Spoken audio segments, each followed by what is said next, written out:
ಓಂ ಗುರುಭ್ಯೋ ನಮಃ. ಬಂಧುಗಳೇ, ಶರೀರ ಮಾಧ್ಯಮಂ ಖಲು ಧರ್ಮ ಸಾಧನಂ ಅಂತ ಹೇಳ್ತಾರೆ. ಅಂದ್ರೆ ಈ ಮನುಷ್ಯ ಜೀವನದಲ್ಲಿ ಏನೇ ಮಾಡಬೇಕಾದ್ರೂ ಅಥವಾ ಏನನ್ನೇ ಸಾಧಿಸಬೇಕಾದ್ರೂ ಅದು ಶರೀರ ಮಾಧ್ಯಮದಿಂದಲೇ, ಶರೀರದ ಮುಖಾಂತರನೇ ಸಾಧಿಸೋಕ್ ಸಾಧ್ಯ ಅಥವಾ ಮಾಡೋಕ್ ಸಾಧ್ಯ ಬಂಧುಗಳೇ. ಅದು ಯಾವಾಗ ಅಂದ್ರೆ ಆ ಶರೀರವು ನಿರೋಗಿಯಾಗಿರಬೇಕು ಅಥವಾ ಸದೃಢವಾಗಿರಬೇಕು ಹಾಗೂ ದೀರ್ಘಾಯುಷಿಯಾಗಿ ಇದ್ದಾಗ ಮಾತ್ರ ಏನಾದ್ರೂ ಸಾಧಿಸೋಕ್ ಸಾಧ್ಯ. ಇಲ್ಲ ಅಂದ್ರೆ ಏನನ್ನೂ ಕೂಡ ಮಾಡಲಾಗುವುದಿಲ್ಲ ಅಂತ ಹೇಳಲಾಗುತ್ತೆ ಬಂಧುಗಳೇ. ಆರೋಗ್ಯ ಇಲ್ಲ ಅಂದ್ರೆ ಏನು ಇಲ್ಲ ಅಂತಾನೆ ಅರ್ಥ. ಆರೋಗ್ಯ ಇಲ್ಲದವನ ಜೀವನ ಅಂಧಕಾರದ ಕಡಲಿದ್ದಂತೆ ಬಂಧುಗಳೇ. ಆರೋಗ್ಯ ಇಲ್ಲ ಅಂದ್ರೆ ಬರೀ ದುಃಖ, ನೋವು, ಕಷ್ಟಗಳನ್ನೇ ಅನುಭವಿಸಬೇಕಾಗುತ್ತೆ. ಅಷ್ಟೊಂದು ಮಹತ್ವವಾಗಿರುವಂತಹ ಆರೋಗ್ಯವನ್ನ ನಮ್ಮ ಸ್ವತ್ತಾಗಿ ಮಾಡ್ಕೋಬೇಕು ಅಂದ್ರೆ, ಆರೋಗ್ಯ ನಮ್ದಾಗಿರಬೇಕು ಅಂದ್ರೆ ನಾವು 8 ಸಂಗತಿಗಳನ್ನ ತಪ್ಪದೆ ಪಾಲಿಸಬೇಕು ಬಂಧುಗಳೇ.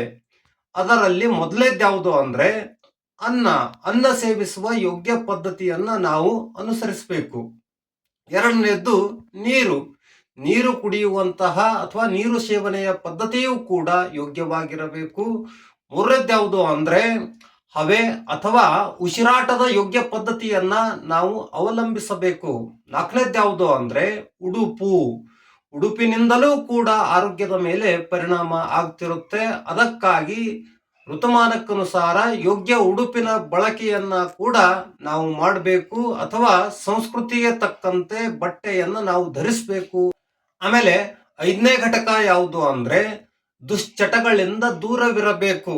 ಈ ಧೂಮಪಾನ ಮತ್ತು ಮದ್ಯಪಾನ ಏನಂತಾರಲ್ಲ, ಇಂತಹ ದುಶ್ಚಟಗಳಿಂದ ದೂರವಿರಬೇಕು. ಆಮೇಲೆ 6ನೆಯ ಸಂಗತಿ ಯಾವುದು ಅಂದ್ರೆ ವ್ಯಾಯಾಮ. ಬಂಧುಗಳೇ, ದಿನಪೂರ್ತಿ ನಾವು ಮಾಡುವಂತಹ ಚಲನವಲನೆಗಳು, ಕೂತ್ಕೊಳ್ಳೋದಾಗಿರಲಿ ಅಥವಾ ನಡೆಯುವುದಾಗಿರಲಿ, ಇವು ಕೂಡ ವ್ಯಾಯಾಮದ ಒಂದು ಭಾಗವೇ ಆಗಿರುತ್ತೆ. ಇದಲ್ಲದೆ ಇದರ ಜೊತೆಗೆ ಯೋಗ ಮತ್ತು ಪ್ರಾಣಾಯಾಮದ ಯೋಗ್ಯ ಪದ್ಧತಿಗಳನ್ನ ನಾವು ಅವಲಂಬಿಸಬೇಕು. ಆಗ ಆರೋಗ್ಯ ನಮ್ಮ ಸೊತ್ತಾಗಿರುತ್ತೆ ಬಂಧುಗಳೇ. ಆಮೇಲೆ 7ನೇ ಘಟಕ ಯಾವುದು ಅಂದ್ರೆ ಮನಸ್ಥಿತಿ. ಮನಸ್ಸು ಕೂಡ ಆರೋಗ್ಯದ ಮೇಲೆ ಪರಿಣಾಮ ಬೀರುವಂತಹ ಒಂದು ಅತಿ ದೊಡ್ಡ ಘಟಕವಾಗಿದೆ, ಅತಿ ದೊಡ್ಡ ಸಂಗತಿಯಾಗಿದೆ. ಮನಸ್ಸನ್ನ ನಾವು ಯಾವಾಗಲೂ ಕೂಡ ಪ್ರಸನ್ನವಾಗಿಟ್ಕೊಳ್ಬೇಕು ಬಂಧುಗಳೇ. ಆಮೇಲೆ 8ನೇದ್ದು ಮತ್ತು ಅತಿ ಮುಖ್ಯವಾದ ಸಂಗತಿ ಯಾವುದು ಅಂದ್ರೆ ಭಾವ ಅಥವಾ ಕರ್ಮ. ಭಾವ ಶುದ್ಧವಾಗಿರಬೇಕು ಅಥವಾ ಕರ್ಮ ಚೆನ್ನಾಗಿರಬೇಕು. ಇದು ಎಲ್ಲಕ್ಕಿಂತ ಮಹತ್ವದ್ದು ಬಂಧುಗಳೇ.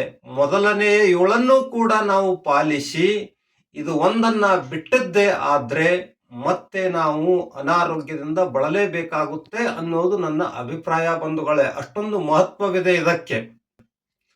ಧನ್ಯವಾದಗಳು.